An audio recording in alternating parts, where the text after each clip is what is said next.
With us right now in the studio is our final guest for this morning, perhaps the most excited one, apparently, Lisa Bonta Sumii, mental performance coach and CEO and founder of Mindset. Good morning to you, ma'am, and thanks for once again being with us today. Good morning. It's my pleasure. Oh, I love the energy. I love it. No, that's you Nice. got me real right here. Oh, I love the energy. Well, okay. Just to build on your energy, let's talk about mental performance.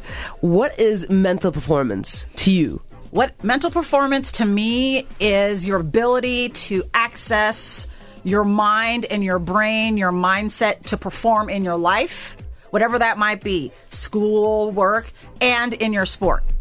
Okay. And you're focused mainly on sports mental health. Yes, but every athlete's a human being, right? And they need to be strong mentally to perform in their sport. So I look at the individual holistically. Interesting, because a lot of times you hear about athletes needing to be in the right headspace or getting themselves in the zone or things like that. Do you have any advice for athletes with regards to, clearing your mind when you are in the game, for example, or something like that? Is there anything that can be done to get into the right headspace? Well, every athlete's different because every human being is different. But an easy thing right in the moment is a deep breath. Oh, I think we should do a deep breath. Let's all do it right now. Yeah, let's all. And ready? If you're in the car as well, go ahead. Breathe with us. Right, ready? Ready to go. I feel relaxed already. I am in the headspace. I mean, and we can, depending on where you are in your game and what you're doing, you can do a couple of those. It decreases your physiological response to the moment, to anxiety. It calms you down, gets you in the present, which is what we want. We perform best when we're in the moment. Yeah. And it's funny how almost instantaneous it is. Yeah. Yes. Like feeling better when you're... Because we're all sometimes breathing. We realize we're breathing from our chest. It's the best medicine and it's free.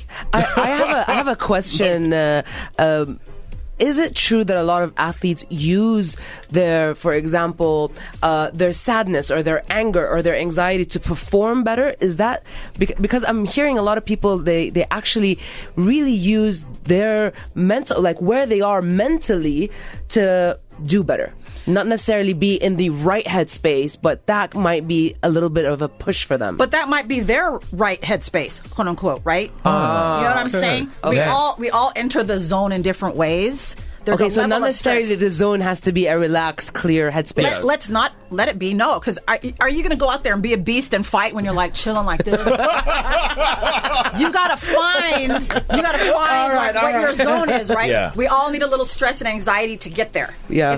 If you're individual and you know that it goes over the edge and it's too much, and then like now you're stressed out and you can't perform, you got to know what your zone of optimal performance is, physiologically and mentally, right? So you need a certain amount of stress to be able to perform as an athlete. Wow. Yes. I never thought about it that way. Yeah, because it really does go against a lot of what, we outside of sports hear about, just being positive and things that, particularly on social media and things like that, like always try to be positive and all that stuff. So it's very fascinating to hear. I guess it depends on who you are. Like my niece, for example, if she's having a rough day, she will perform horribly. Although her coach used to say, yeah, use it in the water. And she's like, but I don't want to. I'm sad. I'm angry. But the thing is, it's like we don't just allow ourselves to feel what we feel and that's what we go with. We can adjust how we think and feel and behave, which is what mental health is, to perform the best. Okay. So if I'm feeling stressed out, like my daughter, for example, she plays high-level softball. If she is like in her head too much, we know she's not going to do well because she's tightening up, right? But for her, she needs to be in the moment. She's in the dugout, imaging how she wants it to be, and like really making herself there. So you're not victim to your emotions. You can adjust it. Oh, this is great advice. This is great advice. Thank you. For life as well, I would argue. Yeah, I'm going to use that. I'm going to quote you on this one. Please do. Yeah. All right. So I appreciate it. To satisfy my own curiosity as a person working in this field, do you find that the challenges for mental health in team sports are different from individual sports? Like football versus golf, for example, or tennis. Here's a therapist answer. Yes and no, depends. It depends on the individual, but there's different attentional focus that we might have, like in an individual's technique or execution. Like even though softball and baseball are team sports, you still have to hit. That's an individual execution. Okay, right? Yeah. Golf, your attentional focus is different. We want to stay in the present and right here, not out there in the field. We want to make sure we know what we're doing right here. Like for even football, the individual execution of a penalty kick. That's a different preparation than, managing the pace and mental attitude of the whole game as it flows. Yeah. So yes, it's different, but also they're human beings. We are always human beings first and foremost besides our sports. Sports is what we do, not who we are. Okay. Another quote. Another quote. Yeah. Lock it in.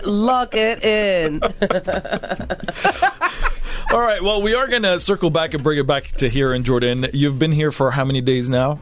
Gosh, has it been 6? Yes. 6. All right. How have you found your interactions with our athletes? You've been talking to female athletes, football athletes specifically. Is that correct? How have you found the interactions there?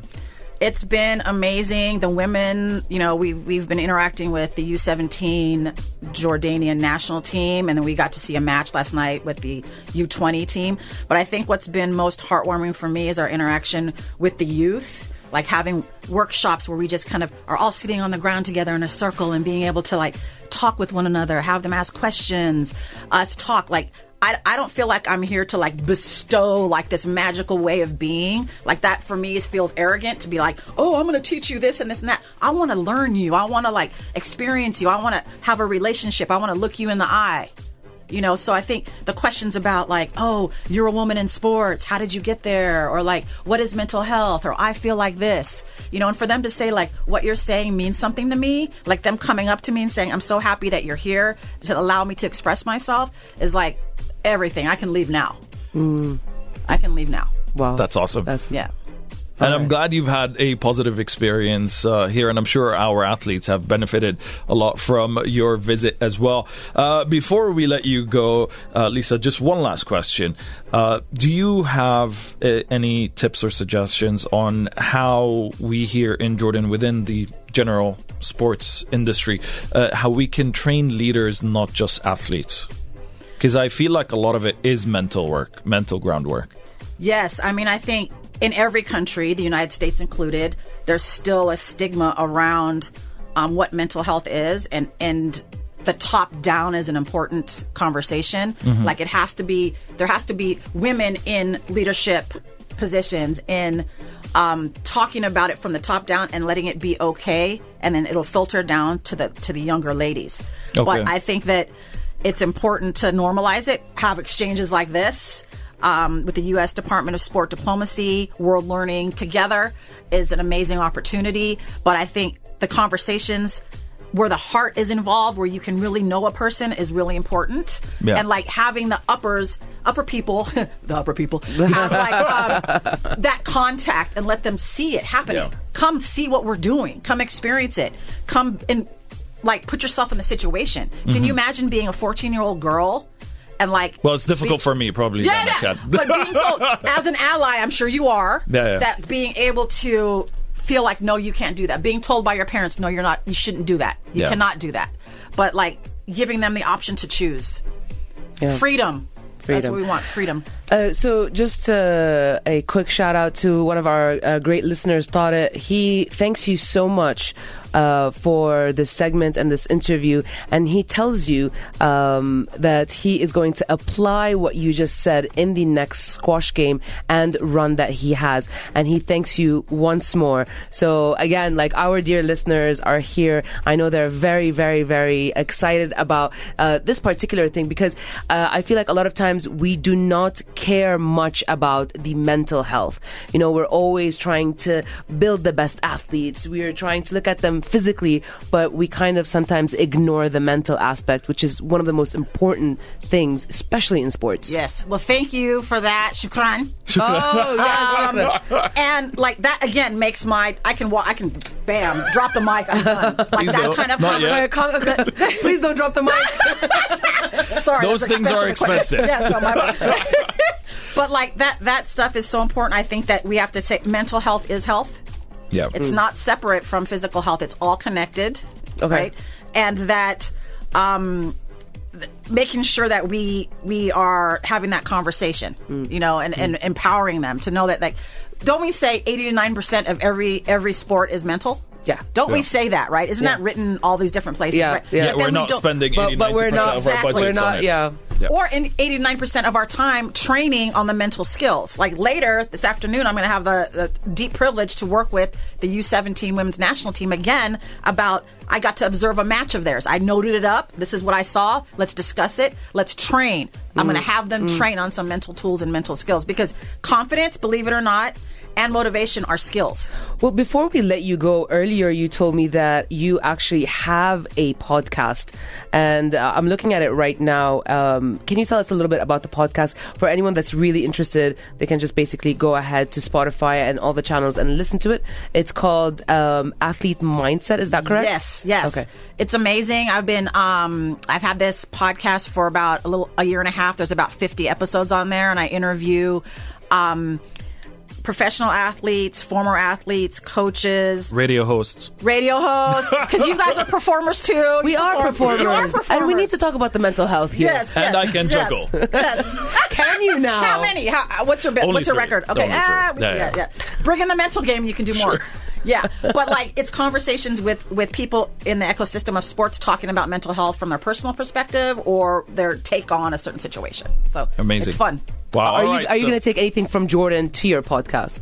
I mean, everything. I need to like plug in Jordan in her podcast somehow. We have to. I would like to interview both of you. There you go. We'll be there. You go. We are ready. Yes, Thank you very much for being on our show with us this morning. It's been a pleasure. And on that note, we are going to take it back to the music. Thanks to all of the amazing individuals that we interviewed this morning. All of you guys are awesome. Thanks for waking up early and being on the show. And on that note, here's Post Malone and Doja Cat on Rise and Shine.